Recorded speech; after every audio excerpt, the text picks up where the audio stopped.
May kaganapan. Wait lang.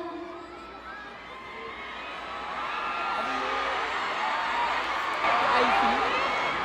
Hindi IC ba? Ewan ko. Ano po yun? Yata IC. Ano yun?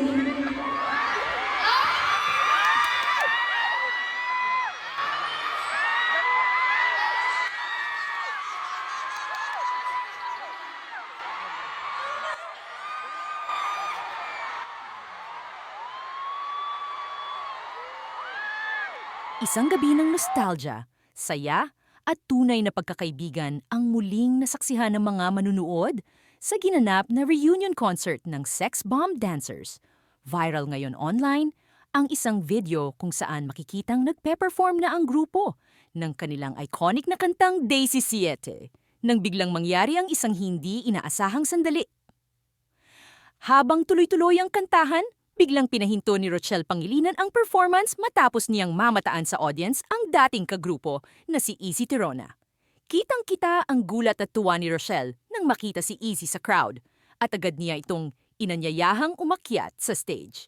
Doon, walang kaarte-arte, nagyakapan ang buong grupo sa isang emosyonal na group hug na talaga namang ikinilig at ikinaiyak ng maraming fans. Hindi lang nagtapos sa yakapan ang eksena.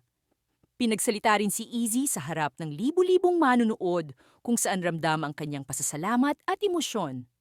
Makikita sa kanyang mukha ang saya at pagiging overwhelmed sa mainit na pagtanggap ng kanyang mga dating mga grupo at ng mga fans na patuloy na sumusuporta sa kanila. Kahit makalipas ang maraming taon. Matapos ang maikling mensahe, muling nagkaisa ang Sex Bomb Dancers.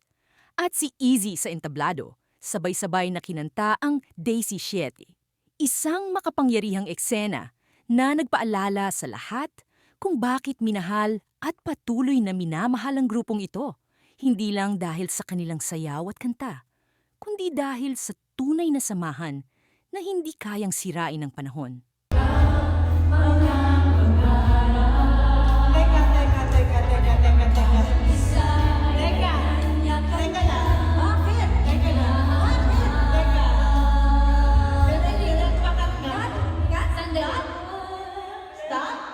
Bibitinin muna natin. Kay Danila. Ano po? Ano ba to? May kaganapan. Wait lang.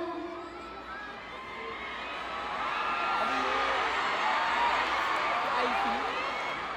Hindi IC ba? Ewan ko. Ano po yun? Yata IC. Ano yun?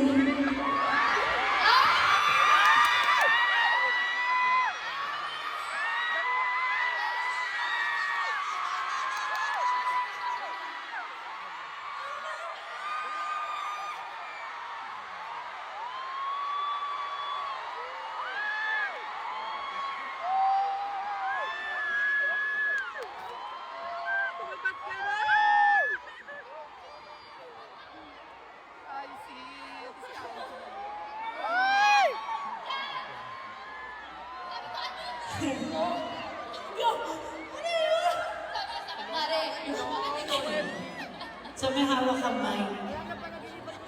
Kala ko wala na kaya. Mare, hindi mo sinabi pupunta ka sana napahiram kita ng gown.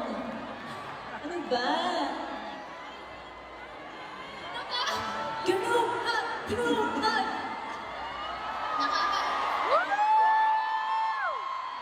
Nakakaiyak, OMG! Kompleto na sila. Nakakaiyak. Yung singer po kompleto. Halika nga dito, Mare. So, akala ko pinapahinto kasi may aksidente yung nangyari. So, kaya parang teka lang. Tapos, hindi to aksidente. Hindi aksidente, may Kala ko accident. yung pagpa-pray ko, matagal pa. Pero willing ako maghintay. Makasama ka lang namin.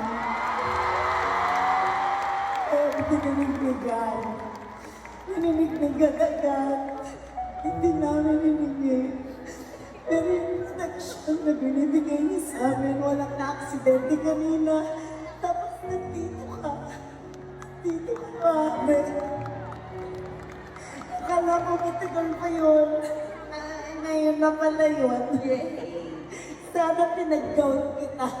Hindi nyo sinabing pastel talaga. Ang magandang buhay. Thank you, simula na mga pangarap sa pagsubok, di ka nakaiwas. Thank you, puno ng mga pangarap na di mapipigil hanggang maging na. Ito yung makalaan ko eh. Tatandaan ko to. Ganon. Nung Ginawa naman yung itsura. nung in-invite kita, sabi mo, Kaya sabi ko, umiyak pa ako ngayon. sabi na pare, mag-check-in ka lang. Kasi sayang naman yung binayad mo sa makeup. Diba? Tapos check-in lang, yes na. Pero Mare, sobrang thank you. Alam mo, perfect, parang God's perfect time talaga. Alam mo, sa gabing ito, nabuo po kaming anim. Kahit kailan gabi mo to, timing lang ni Lord talaga. Praise God. Diba? Alam ko yan. Timing lang talaga. Pero, thank you. Sobrang thank you. Thank you, my Lord. Thank you, Lord. Picture, please. Okay, minsan lang kahit makompleto. Picture. Picture tayo.